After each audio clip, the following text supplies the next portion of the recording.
Okay, testing. Is that here? Oh, let's check the level on the live stream next. Farrell? Yeah, look over there, make sure we got enough deflection on the main out there. Are we getting out there to the deal? Yeah, we're 2/3. Huh? Is it good? It's 2/3. I can up it some. No, just look at the level up there on the audio. Is it okay? Yeah, it needs a little more, but yeah, use a main there on the mixer to increase it then. yes, okay. That's what you do, okay? Okay, there we go. Okay. Have a seat. I've got a gentleman with me today. Welcome. Okay, what we're going to do, we're kicking this off here in Copenhagen. My name is George Butler, co-producer along with Farrell Montgomery, and also Ole Jensen, and also Daniel Rosenberg have also been helping us produce this symposium. We want to welcome the audience to Copenhagen and especially to this symposium. We've had a lot of things go on down at the Bilderberg group, and they have really squashed freedom of speech. It's a heavy police turnout. But I'm going to address our audience and our viewing audience with a few different ideas that I've developed over the years. And those ideas would have to do with forgiveness and how to be released from this very synergistic, mean-spirited, dark world. Okay? I believe that at birth there's a false self that's created by family, and they have suffered under the same types of mentalities and so forth. And so what I see going on out there is that we're dealing with a bunch of false selves dealing with other false selves. And so I suffered under the worldly system for years until one day I started believing about and walking in the spirit of forgiveness. We can look at all these horrible and mean-spirited and very evil dynamics out there, such as the Bilderberg and other groups. They're not the only group. They're very wealthy. They're all caught up in their own ego self. And these are the people that are at the ultimate level of feeding these false selves that occupy their souls and their minds and hearts. We've got to try to overcome this. That's why we have this symposium here, is to try to deal with some very basic problems.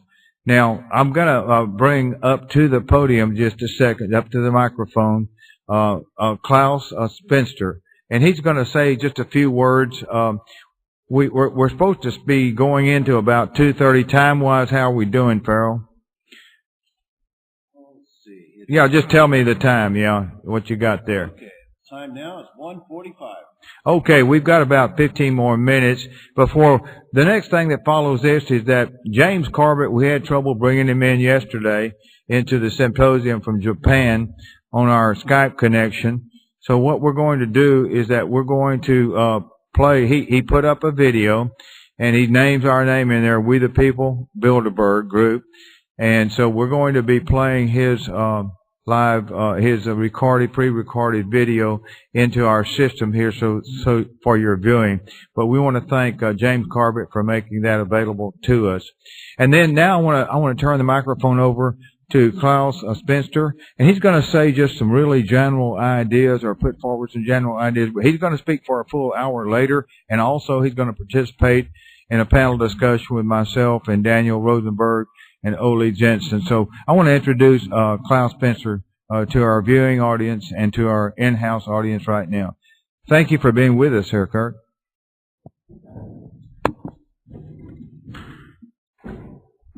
Yes, thank you very much. I would like to talk about the general political situation in Europe just now. Recently, here for a few days ago, we had this, so to speak, parliamentary elections of the European Parliament. And actually, we have seen how the extreme left-wing and right-wing parties has been very strong in these elections. But according to most interesting rumors and even people who have researched these things for many years, there has been established from the Bilderbergs, from the economically, politically and military elite, established some political parties which actually are in opposition to democracy, but as a tool for creating a new world order. And we have some kind of fake fascist parties, which are only as parties established by dark forces of the economical elite. They are actually created as a kind of polarization of the population. They would like to establish some kind of conflict inside the civil society between Muslim immigrations, people from the Muslim countries in Europe, and these political parties of the right wing.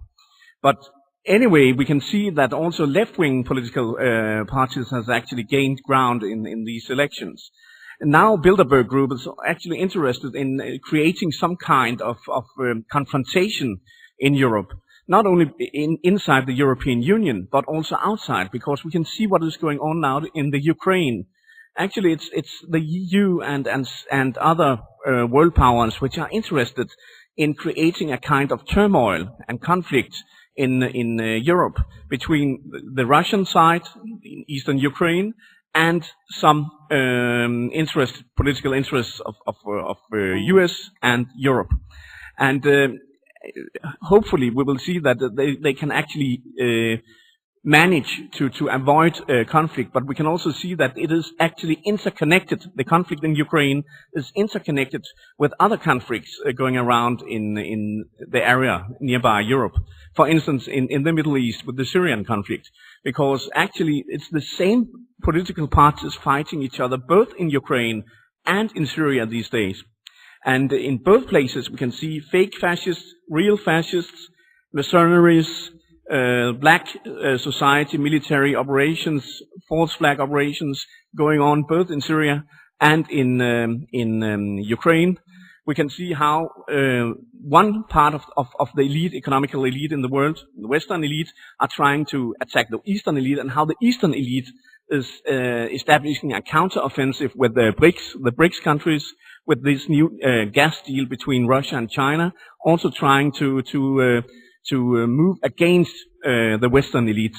So actually, they want to create, both the East and the West, want to create a big clash, not a clash of civilizations, but a political, economic clash which could create a new political world situation with civil wars in big parts of Europe, especially in southern Europe with Greece, Spain, Italy, and so on, where there's a lot of both fascist parties and extreme left-wing parties, and they are very active. You can see a lot of people are actually organizing themselves with support from the state, as well as people libertarian-like, establishing their own societies, their own communities. But they are under heavily attack from the state.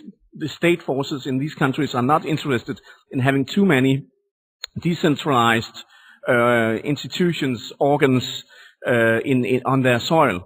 So there will be I think there will be a very tough clampdown on people which are outside the political establishment, which are trying to establish their own societies, their own communities, and they need some kind of polarization in the ordinary political spectrum, and they are actually using all these forces now. We can see everywhere in Europe, even in Denmark, we had this election result with the Danish People's Party. It's a kind of a fake, I would call it a fake fascist party, because it has a big economic support from the big industries in Denmark. And we also can see that other parties in Europe, such as Front National, is actually a fascist party, but it is a pro-Russian fascist party. So you can see fascists are both against Russia and the eastern Ukraine. We can see Svoboda and other right-wing sector forces there, and they are also fascists. But there's other fascist parties which are supporting Russia, such as Front National, National Front in France. So we can see there's a lot of confusion actually in the camps, in all the political camps right now. So we have to see what is going on in the Middle East. The Middle East is very, very unstable now. We have just had this presidential elections in Egypt. Egypt is, fighting a lot of different terrorist organizations on the Sinai Peninsula. We have this situation in Lebanon where they are trying to choose a new president, but they have not made it through yet after 6 rounds. And we have all these military operations with terrorist attacks in Iraq, actually. And there could actually also be a very interesting thing when it comes to Iraq, because according to Iraqi intelligence, several of these so-called ISIL terrorists, the Islamic State of the Levant and Iraq, as they're called, is actually non-Arab citizens. They are coming from Europe and they're coming from other parts of the world. And they are now going in from Syria, of course, from the battlefields of Syria, into Iraq. And some of these groups could be actually controlled by some groups which would like to create a kind of Armageddon scenario in the Middle East. And it is very dangerous because we have some Christian forces, both in the West and the East, which can see a very good opportunity to create totally chaos, conflict, and war, full-scale war in the Middle East. And we have actually seen some of these terrorist groups in Iraq trying to dry out the river of Euphrates. They have actually built some dams in northern sections of the Euphrates River. And if you are looking in the Bible, for instance, in Johannes Revelations, John's Revelations, you can see that they are actually talking. John is actually talking about the Euphrates River being dried out to make space and opportunities for the king from the east. And the king of the east, or the kings of the east, could easily be Iran, because the Iranians and the Chinese and other allies are actually very active in Iraq now. They are actually supporting the present government in Baghdad. And it could be a creation of a so-called directed history. Directed history is a very old theme. It has been used for actually a couple of 100 years now from political elites to control what is happening, such as the French Revolution, for instance. It has been maybe developed by Freemasons. There's a lot of stories about Freemasons being the strong part of creating the French Revolution, even the Russian Revolution, the Mexican Revolution. A lot of revolutions, of the main revolutions of world history, has actually been created by outside forces. It has not been so much for the opposition inside the countries. It has actually been created from economical reasons, for military political reasons, and for the elite's own security. But that's another thing. There's so many things to discuss because the Bilderbergs are, of course, this group still active in the world, trying to establish their new world order, trying to control the people around the globe. Yeah. Klaus, thank you very much. We're going to bring him back up for a full hour, so he's quite a mind, foreign affairs and geopolitics and things like that. And so our next segment here, we're going to go to James Corbett's video. So he put it up, gave it to us to present here at We the People, Bilderberg, and we're going to go with that right now. So that's going to be set up here in just a second. Go ahead. Yeah. There we go. Okay, thank you for You're being with listening us. to the Corbett Report. This video, this James Corbett. CorbettReport.com.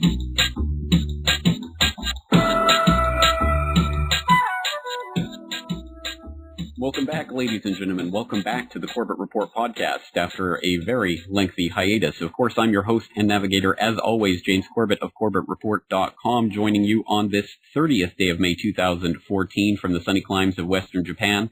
And you're in for a treat today. You are not only going to get a podcast, you are going to get a presentation, or at least what was intended to be so. Because you see, of course, as we are coming to you on the 30th of May 2014, it is not only the date on which the Bilderberg is meeting in downtown Copenhagen with, of course, 150 or so of the most wealthy and influential people in the Western world, including captains of industry, media moguls, financiers, government bigwigs, and royalty, all rubbing elbows behind closed doors and out of sight of media scrutiny.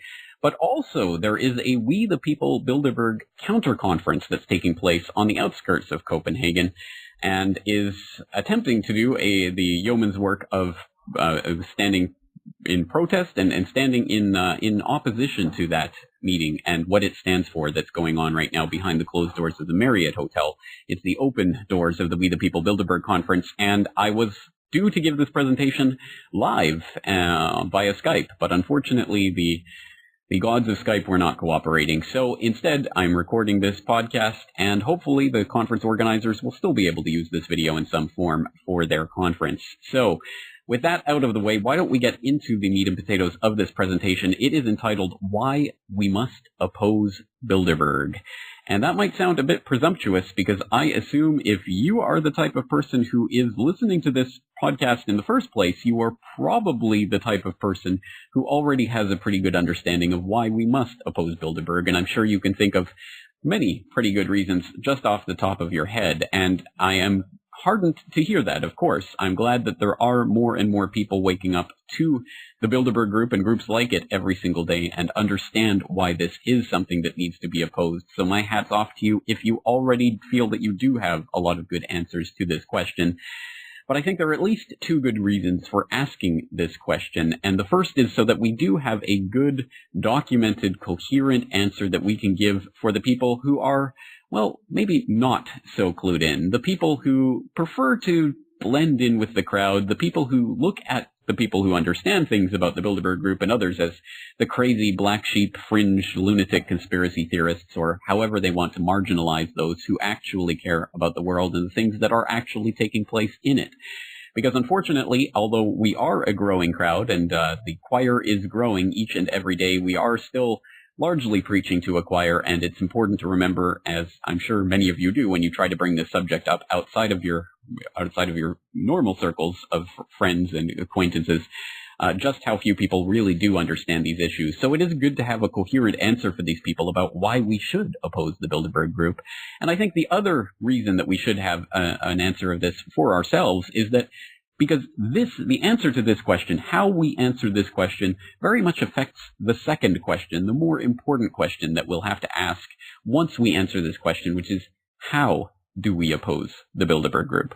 So let's start providing an answer to this question for those out there who still don't quite understand why it is that this group, this completely secretive group that's been in existence for over 50 years and has spent almost the entirety of that time completely and utterly unknown to the public at large, again consisting of captains of industry, financiers, media moguls, government bigwigs, royalty, you name it, very important people from across the board.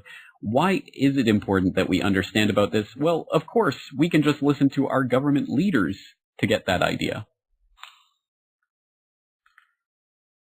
This is a landmark event in the life of this, and I hope, all future governments. It is our ambition to be one of the most transparent governments in the world, open about what we do, and crucially, about what we spend. And today, you're going to see just how transformative our plans really are. Thank you. Well, I am very honored to be here and delighted to be supporting the work of Transparency International USA. Before government officials spoke as openly and loudly about these issues, Transparency International was already bringing corruption out of the shadows, sunlight being the best disinfectant. And so I am really here first and foremost to thank all of you. To seize this moment, we have to use technology to open up our democracy. It's no coincidence that one of the most secretive administrations in our history has favored special interests and pursued policies that could not stand up to the sunlight. As president, I'm going to change that. Of course. Transparency. Transparency, it makes sense. How could we possibly function with our democracies or representative governments without transparency? If there are people meeting behind closed doors in secret, well, it's quite obvious that we can't have anything resembling a representative government, right? Because these government representatives are meeting behind closed doors with the captains of industry and others who want to influence the government, to work for them. I mean, it just makes perfect sense. So transparency being such a key part of the message and a core part of the being of these people, these Obamas and these Clintons and these Camerons, these political bigwigs who make it such a core part of their message when they're out on the campaign trail that they're committed to transparency. That's exactly why they so vehemently, vociferously, and on the record oppose something like the Bilderberg Group. Wait, oh, sorry. Oh. I'm getting word that actually all three of them have actually attended the Bilderberg Group. After the scandals which we heard about in the Lords last week, David Cameron said he was going to set up measures to ensure that there was proper regulation of lobbyists and in particular transparency.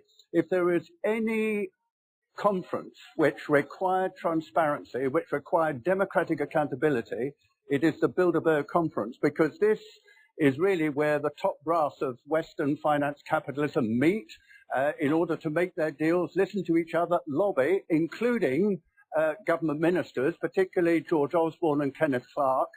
And as far as I know, there will be no statement in the House following it saying what's happened and how it might affect government policy. This is totally in contradiction to the government's commitment to have greater transparency. George Osborne said in 2010 that he was committed to the most transparent agenda this country had ever seen.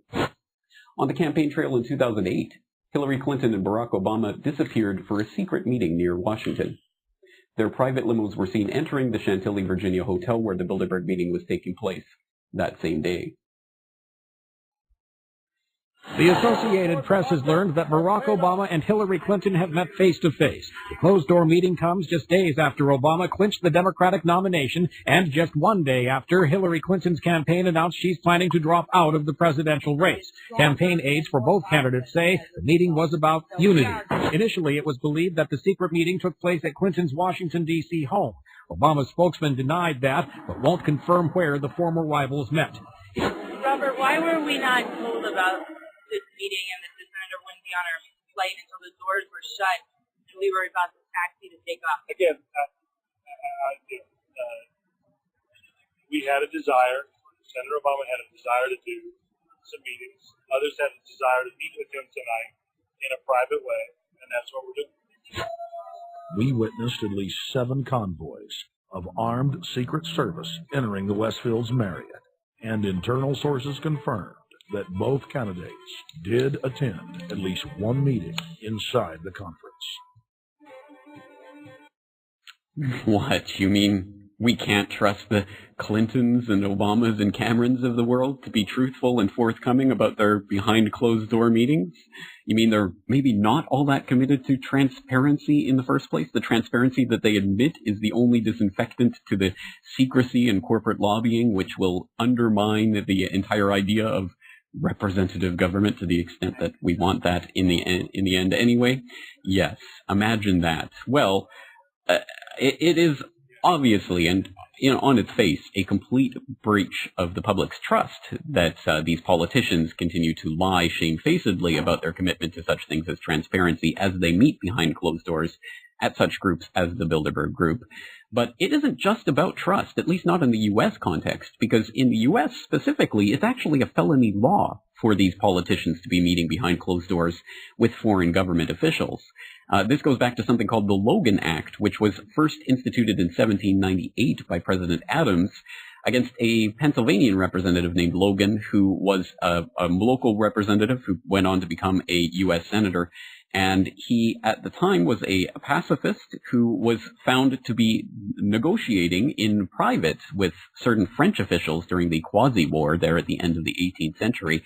And President Adams was so infuriated that someone would be going behind the American government's back to be negotiating with an enemy that he instituted the Logan Act. Now, the interesting thing about the Logan Act is it's never been used, so we'll have to keep that in mind. But let's just read about this Logan Act. Quote, under the Logan Act, a U.S. law passed during the infancy of the country by President John Adams, American citizens cannot negotiate with foreign officials without the authorization of the country. According to the text of the Logan Act of 1799, quote, any citizen of the United States, wherever he may be, who, without authority of the United States, directly or indirectly, commences or carries on any correspondence or intercourse with any foreign government or any officer or agent thereof, with intent to influence the measures or conduct of any foreign government or of any officer or agent thereof in relation to any disputes or controversies with the United States, or to defeat the measures of the United States, shall be fined under this title or imprisoned not more than 3 years, or both. End quote. Well, that's pretty powerful. That's pretty cut and dry. It's pretty black and white that, yes, all of the U.S. government officials, at any rate, who are meeting behind closed doors at Bilderberg, should be fined, if not imprisoned, for their actions. And in fact, the multiple violators would deserve to have multiple felony counts levied against them if this was a system which was based on the rule of law. But unfortunately, if you're watching the Corbett Report podcast, again, you probably know that this system is not based on the rule of law. So it is quite unfortunate that the Logan Act has never and likely will never be used to prosecute anyone attending the Bilderberg group or any of these other secret groups and meetings that go on. Because, of course, the police are just there to maintain the status quo and to follow the orders of the people who are controlling them, the people who are paying their checks, the people who are attending the Bilderberg, amongst other things. So, again, I don't think we can look for justice in this regard, but it is important to understand that at the very least there is a legal aspect to these types of closed-door meetings. It is illegal for these representatives to be meeting under the Logan Act, which is a felony law under U.S. government law. So at any rate, it does apply to U.S. government officials, or it should. And that's one way that we could at least start to answer why we must oppose Bilderberg. And for those of you living in countries where you cannot point to something similar like the Logan Act to explain why it is or should be illegal for your representatives to be meeting behind closed doors, you might want to think long and hard about why it is that this isn't illegal in every country around the world. But let's move on. So we have the closed door meeting that we know is taking place. And why do we care what's happening behind those closed doors? Yes, of course, there's wheelers and dealers, and yes, so, there's the Bowl Boys Club, and yes, they're slapping backs and greasing palms and doing deals. We know that takes place to a certain extent. We'd be naive to think otherwise, but that's just the way it works. It's the way it's always worked. Why should we care what's going on behind that closed door? I mean, did you hear Brad Pitt just got punched by some random person who broke into a movie premiere or something? I mean, that must be what leads the news, right? Why do we care about what's going on behind closed doors? Well, to start answering that question, why don't we go and take a look at the roots of the Bilderberg Group, and we'll start by taking a look at this logo. I'm sure some of you out there in the audience will probably immediately be able to recognize this logo, but before we get into exactly what it is and why it's important, why don't we just examine this logo for a moment? Of course, here we have the image of a man riding a white horse, and the white horse, of course, could be seen as a symbol of one of the four horsemen of the apocalypse, the white horse being the horse of conquest. And the horse of conquest is rearing up over a banner which reads VBIQVE, which is ubiqui, which in the English language is the root word of ubiquitous, which might give a hint as to what it means. It is, of course, a word that means everywhere. What we have here is an image of conquest everywhere. And what is this the logo of? Oh, of course, it's the Council on Foreign Relations, founded back in the early 1920s. Founded out of the working groups that were working in the Versailles Paris Accords in 1919, and of course co-founded at about the same time as the Royal Institute of International Affairs, one of its many brother organizations and sister organizations around the world, the Royal Institute of International Affairs being based, of course, in Britain. But the Council on Foreign Relations has an interesting history in a lot of different ways, and one that actually relates in some ways to the kernel of the idea that became Bilderberg eventually. And for this, we can go all the way back to the Second World War, where back in 1939, as early as 1939, before the U.S. was even involved in the war, the CFR had founded something that they called the War and Peace Studies Group. This was founded, as I say, in 1939 and continued its work until 1945, funded with some $350,000 provided by the Rockefeller Foundation. Now, this group petitioned for the State Department to create a committee that would set America's post-war foreign policy and to be provided with research by the CFR study group. And that's exactly what happened. In March of 1942, the State Department set up just such a committee. It was indeed furnished with research by the CFR's War and Peace Studies Group, making for all manners, intents and purposes, the CFR an adjunct of the U.S. State Department or a member of the U.S. government in some functional capacity there for that key period of 1942 to 1945, in which it provided literally hundreds of pieces of research, including papers and policy papers and others that were provided again to the State Department through that committee that was set up in March 1942. And what actually resulted from that? Well, among other bodies, such august bodies as the UN's World Bank and International Monetary Fund, which were both heavily proposed and levied for by the group in 1941, 1942, including with articles in the Council on Foreign Relations Foreign Affairs publication. It was also the place where in the early 1940s, there was a heavy emphasis placed on the idea that there would need to be, in the post-war period, more of a consensus along the transatlantic lines, i.e. the United States, Canada, should be more in line with Europe when it comes to foreign policy decisions. And of course, that only makes sense in an environment, a post-war environment in which the transatlantic relationship was being cemented in a lot of very concrete ways, not least of which, of course, being the cementing of the NATO treaty in 1949. And so it was that the kernel for the idea of what became the Bilderberg Group was actually proposed by the CFR's War and Peace Studies Group, working as the research arm of a U.S. State Department committee in the early 1940s during the war. And that idea persisted. It didn't necessarily originate from that group, and it certainly didn't end there, and it was taken up by others, but it did start to become something that was very, very much taken up as a cause by other people. And when we start to look at the people who actually went on to found the Bilderberg Group, we can look at such people as these. And just looking at the pictures, can you identify who we're talking about? Likely not. In fact, before I looked up these pictures, I certainly probably would have failed this test as well. But on the left-hand side of the screen, we are looking at Prince Bernhard of the Netherlands, someone whose name often comes up in relation to the founding of the Bilderberg Group, and he is certainly one of the best known of the founding members of this group, and perhaps for good reason.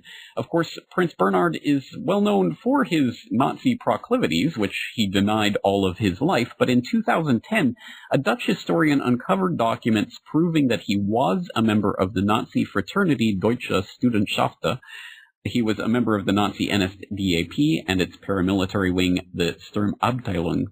So these connections have been downplayed by people who point to Prince Bernhard's wartime record. He opposed the Nazis. He was an anti-Nazi through and through. He may have had to have joined certain organizations in his youth to get along, but when the rubber met the road, he showed his true grit, and he was an anti-Nazi. But hold on. In 2007, there was mainstream coverage of a scandal that broke because of some Dutch journalists who, again, uncovered some documents that proved that when he was on the board of KLM, he was using that position on the board to petition Switzerland to help Nazis escape to South America after the war. So, again, another huge scandal that somehow or other managed to get mostly swept under the rug, and people still tend to think of Prince Bernhard not really as a Nazi. Those are just smears, even though there's multiple lines of evidence showing that he was on board with the Nazis. And it is another line that we could take to pursue that's quite interesting, that, in fact, it was 1934 in which he dropped his membership of those Nazi organizations that we mentioned earlier, when he went to join the German industrial giant IG Farben. And IG Farben is particularly an interesting organization for a number of reasons that I'm sure a lot of you are familiar with, but one of them is that because in 2009, there was a researcher who uncovered documents relating to a meeting that took place in August of 1944, where the Nazis were meeting with some of the top industrial and business leaders of Germany at the Maison Rouge Hotel in Strasbourg, and what resulted is what's called the Red House meeting, at which representatives of such groups as I.G. Farben were discussing with top Nazi generals who understood that Germany was going to lose the war, that in order to form a Fourth Reich, the German business elite would have to start basically transferring their wealth out through neutral countries like Switzerland and setting up front organizations across Europe, in the hope of eventually setting up a pan-European institution that would become the Fourth Reich. And the Fourth Reich would not be a military organization like the Third Reich, it would be a financial one, and it would be pan-European in nature. Does that sound familiar to anyone? Well, enter the person on the right side of this screen, the much less well-known one, Joseph Redinger. And Redinger is perhaps familiar in certain contexts as a key member of the European movement that spawned the European Union. He was one of the people who initiated the first Bilderberg meeting in 1954. He brought Prince Bernhard and others on board with the idea, including then CIA head Walter Bedell Smith, who consulted with the State Department and the President about the idea, and former Belgian Prime Minister Paul van Zeeland, amongst others. So these are two people who have very interesting histories, who were there at the beginning, at the formation of the Bilderberg Group. And, of course, what did we get from the very foundation, the very inception of the Bilderberg Group? We got the idea that the group was working towards, well, world domination, ultimately, but a very specific type of world domination. This isn't just the crazy ideas of some crazy scientist with a big map in his drawing room, as we would be led to believe by Hollywood caricatures. This is actually a very detailed and very insidious plan that involved the merging of political, economic, and social institutions across the Atlantic through the transatlantic partnerships that were being formed during this period into a fascistic corporate governmental structure.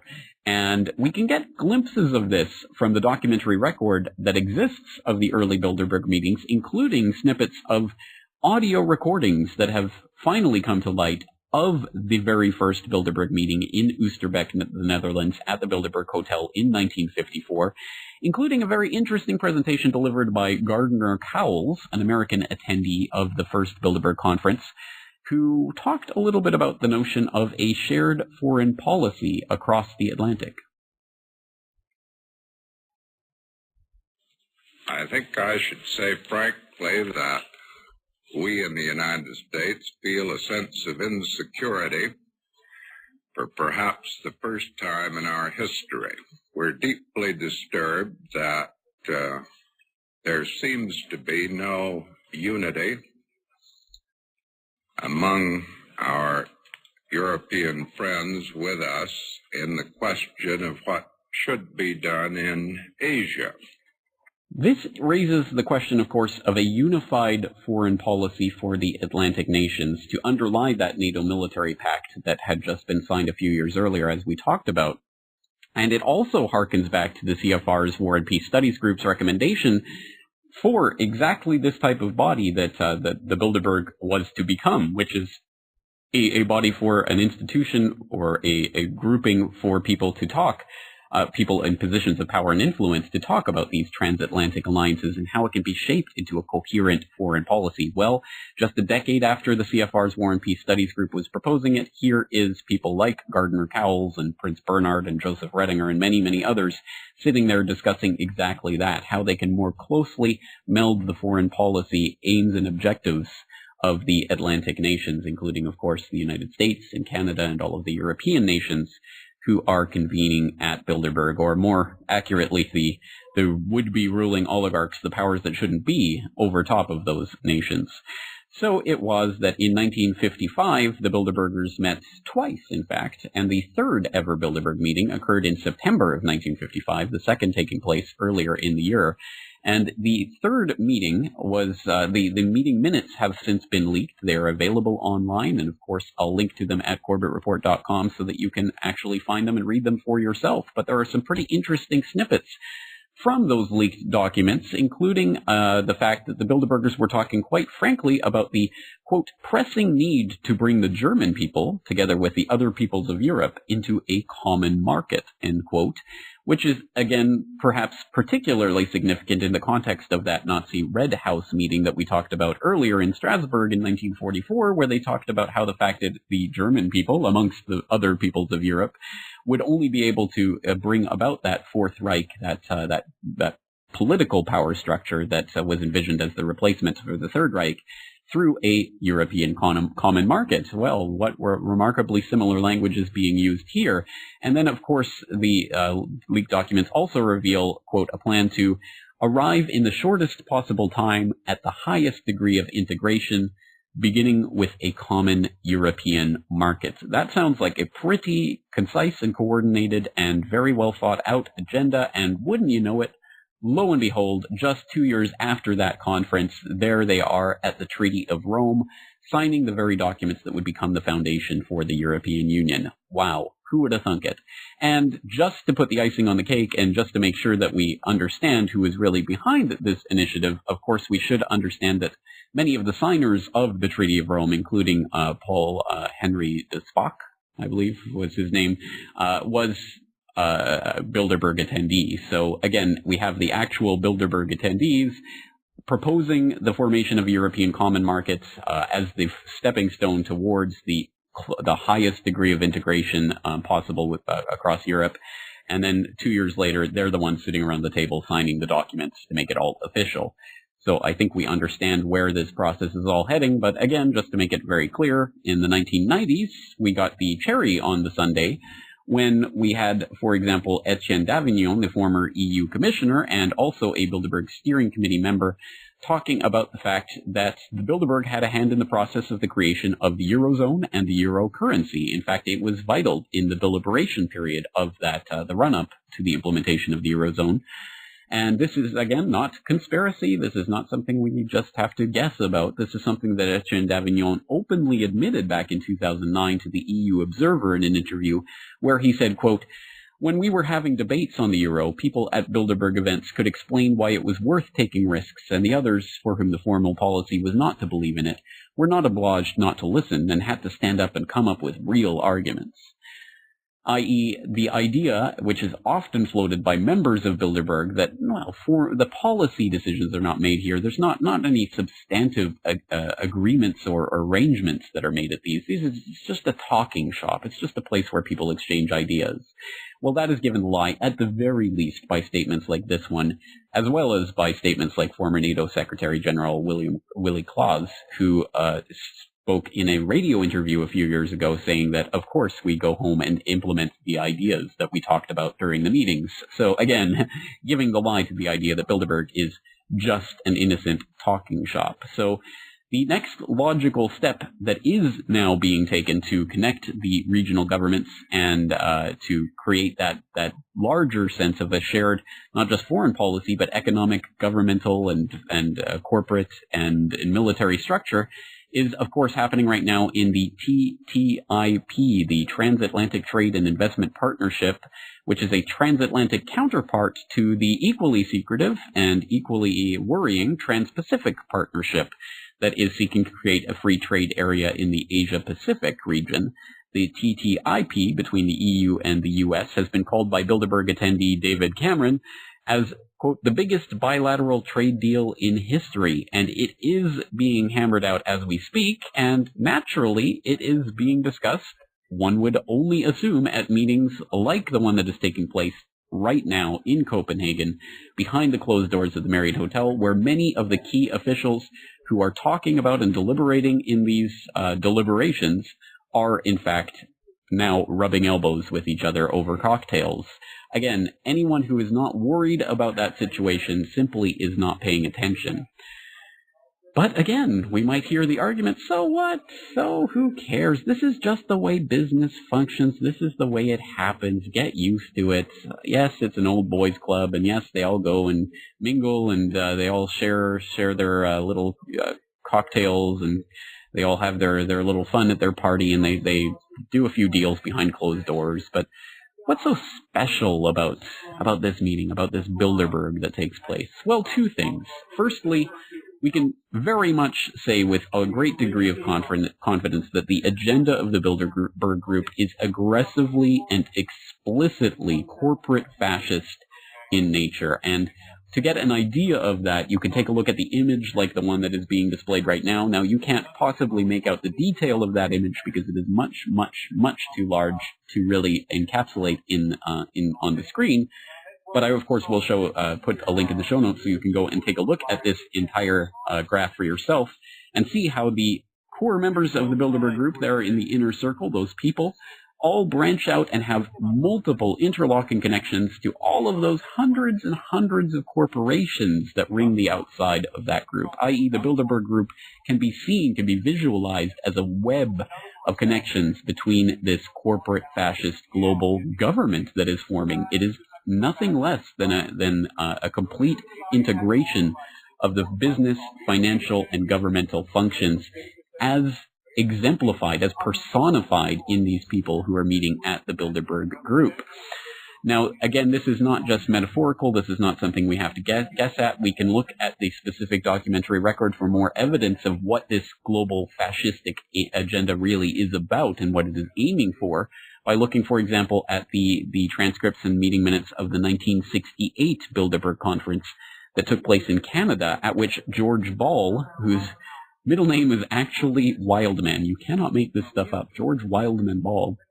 He gave a talk on the internationalization of business, and he was speaking of what he knew, insofar as he was not only an Undersecretary of State for Economic Affairs under both Kennedy and Johnson, but he was also a managing director for Lehman Brothers and Kuhn Loeb Inc., and also a member of the steering committee of the Bilderberg Group. So a very interesting person with a lot of interesting connections himself. And the speech that he delivered, the internationalization of business, was particularly chilling in its scope and implications, laying out a concept of a new economic world order that would be based on the concept of a world company.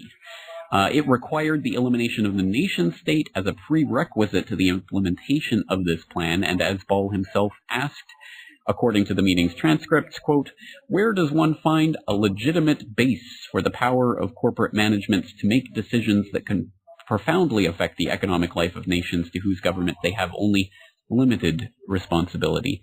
This is the Bilderberg vision of globalization, not the fuzzy-wuzzy, loving, friendly trade and cooperation between nations that they like to present to us, but the global fascistic corporate takeover that this really is, and that they will never tell us about.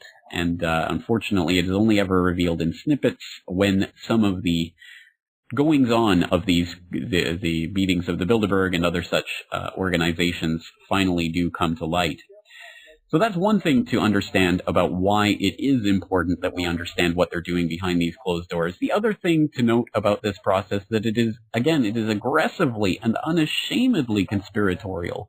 We have 150 of the wealthiest and most influential people in the Western world meeting in total secrecy and without even the possibility that the media will cover them, because the media are part of it. Senior media officials and executives attend these meetings and agree not to report on what goes on behind those doors. And this secrecy on which the Bilderberg Group and groups like it function is not just coincidental, it is absolutely a fundamental part of the existence of this group. Their entire existence is predicated on secrecy, as revealed by, well, Prince Bernhard himself, again from that leaked recording of the 1954 conference. Gentlemen, may I bid you all welcome here and say one word before I start speaking. I am starting speaking, and that is the translation. Button number 2 is French and number 3 is English. You may wonder why I have asked you to come here. I have in mind a completely frank and open exchange of views, and this is ensured to you, and it is essential for our success. There is no verbatim quotation of anybody. and there's no press, so you're quite free to let yourselves go, if I may say so. Some very revealing words, and again, I think this goes to the heart of the issue that right from the very outset of the first meeting of this group, Prince Bernhard and the other founding members understood that secrecy was absolutely essential to these plans, that they could not go ahead without being assured that secrecy would be respected and maintained. Secrecy is absolutely essential to their existence, and as such, the corollary is that if secrecy is the central beating heart of their group and their aims and their plans, then exposure is obviously the antidote. Their downfall hinges on that exposure. And on that note, of course, we have made great strides in recent years in exposing this group and its activities, at the very least its existence, which has been largely covered up for decades. And this yeoman's work of exposing the group's existence and some of the activities that they have done behind those closed doors falls to those brave few intrepid reporters who managed to follow the actual trail of cookie crumbs to find the gingerbread house itself, as it were, and to actually start to dismantle it and understand what is behind it. And of course, we can look back to some of the shoulders of giants that we are all now currently standing on, and which inform so much of what we understand about this group, looking all the way back to Westbrook Pegler, the first journalist to actually write about the group just a few years after it was first formed. And it was his coverage that eventually got Jim Tucker involved in covering the group. And of course, people will remember the late Jim Tucker, who was a previous guest on the Corbett Report, and perhaps much more importantly, spent upwards of 3 decades chasing the Bilderbergers around the world, chasing after them and covering their meetings every single year wherever they decided to meet, and always getting the inside sources and documents on those meetings. And of course, Daniel Esterlin literally writing the book on the Bilderberg group. So again, we owe so much to the work of these people and the research that they've managed to do and what they've managed to uncover. And of course, it is that time to turn the torch over to a new generation of young, intrepid reporters who are continuing that tradition and continuing to try to expose the work of these people. Of course, we're talking about such people as, well, as you may have known, Dan Dix of pressfortruth.ca and Luke Rukowski of wearechange.org, who, of course, were both recently arrested just a few days ago for daring to attempt to talk to one of the Bilderberg organizers, or a group of the Bilderberg organizers, there in the Marriott Hotel before they closed it off to the public. And luckily released without charges so that they could continue to cover this conference. But again, that should show where the real power lies, is in the power to tell people, the people who put people behind bars, who to put behind bars. Don't put the people who are violating the Logan Act behind bars. Put people who are daring to try to talk to some of these Bilderberg representatives behind bars. Yes, that makes sense. Well, it makes sense when we understand what the real power structure is. Of course, Charlie Skelton of The Guardian also doing excellent work, writing some very important stories. I hope people are keeping track of Charlie Skelton's work. And of course, Charlie himself, no stranger to the police shenanigans that goes on around these conferences. And of course, he first covered it back in 2009 in Wilhelmina, Greece, where he was exposed himself to the types of persecution that reporters unfortunately increasingly suffer when trying to bring some light to this subject. But again, we are making progress. We have made incredible strides in the 7 years that I've been covering the Bilderberg Group. Back when I had to explain in great detail what the group was, its history, who formed it, and why and how. I had to explain that over and over because so few people had actually heard of this group or what it did. That has changed dramatically, and we do have more people who have heard about it now, even if they are those masses of white sheep who are just bleat at the few black sheep in the crowd. Oh, you're scared of those Bilderbergers with cheese, ha ha ha. Well, yes, there is still considerable progress to be made in that task of exposing these doings and dealings to the light of day. And don't worry, we have a secret weapon in this fight. You. Yes, you. Specifically, of course, you sitting there in Copenhagen at the We the People Bilderberg conference who can help to turn this around, the people who can really make a difference there on the ground and actually to be the physical testament to the fact that the people cannot and will not stand for the types of backroom deals that go on at these conferences.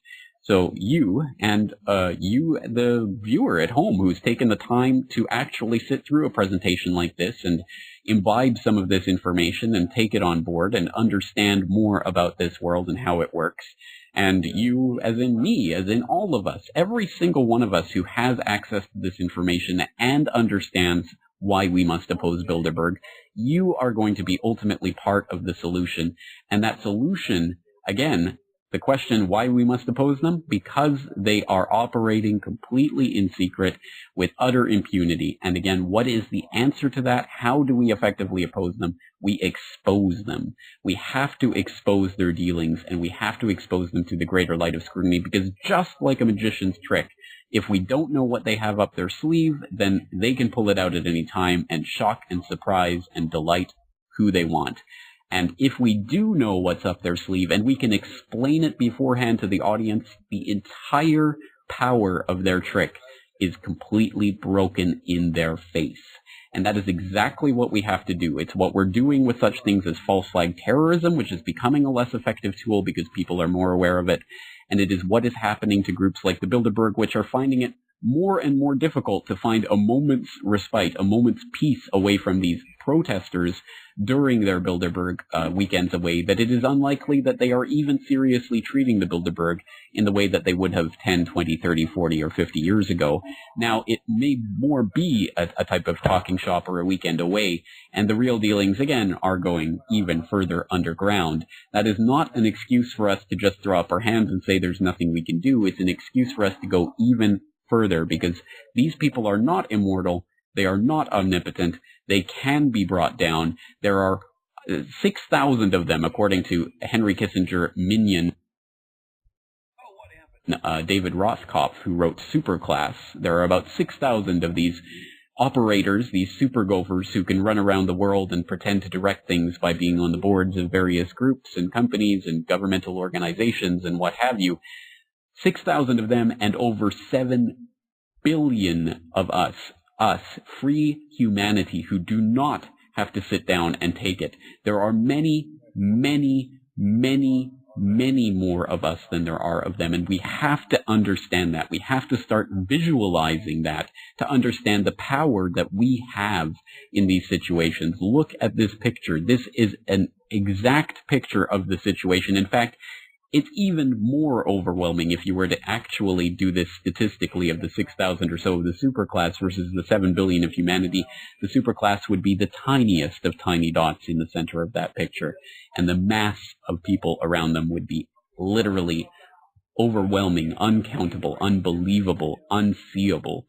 And that's the truth about what the situation that exists. And until we start taking that on board and start living as if we understood that fact, and that we could start to grow around the groups like the Bilderbergs and others that are trying to control these organizations, that are trying to have control over us. Until we really take this on board, we will not have victory. And when we do take it on board, victory is assured. Thank you very much for listening, folks.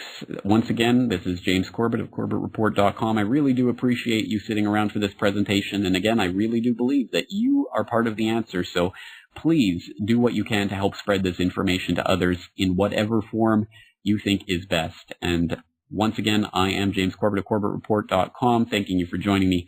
And I'm looking forward to talking to you all again real soon. The Corbett Report is brought to you by the Corbett Report subscriber, a weekly newsletter featuring James Corbett's international forecaster editorial, recommended reading and viewing, discounts on Corbett Report DVDs, and once a month, a subscriber-only video. Sign up today to start receiving your copy at CorbettReport.com/support.